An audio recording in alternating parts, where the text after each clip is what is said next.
Uma coisa para o pessoal parar para pensar, né? Nunca foi ênfase da Bíblia inferno. É muito interessante isso. Havia Interessante. mais interesse no inferno no mundo pagão do que no mundo Uhum. bíblico. No Que Antigo legal. Testamento nem tem referência a inferno.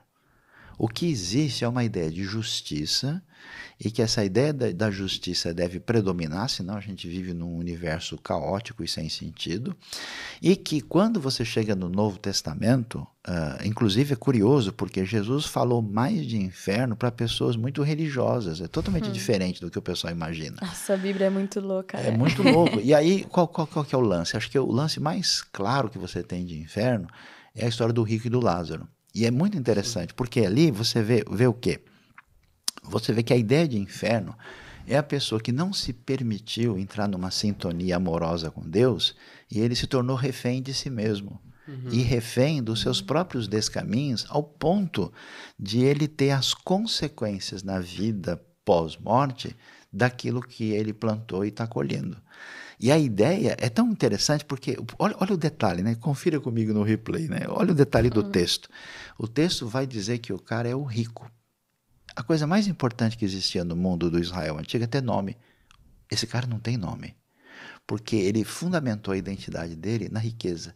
Então, quando ele vai para o lado de lá, só sobrou a definição de rico e atitude. Manda Lázaro voltar lá e fazer isso e aquilo.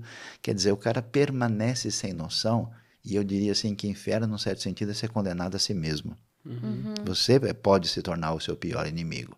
Então a pessoa continua depois da morte nessa situação na qual ele se inseriu.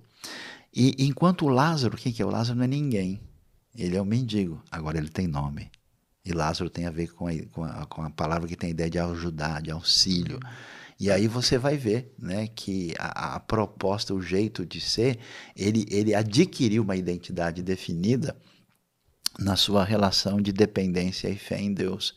Então, Uhum. pessoal, tem umas ideias estranhas que, tipo assim, Deus tem alguns mandamentos malucos que não fazem sentido nenhum, e ele passou uma linha aqui, e quem pisar fora, ele detona. Meu, é Uhum. muito doido isso, porque toda proposta bíblica é uma proposta de mostrar para a gente que o homem se enfiou num caminho esquisito e Deus fez de tudo Pra para dar resgatar. aquela força e tirar o cara de lá.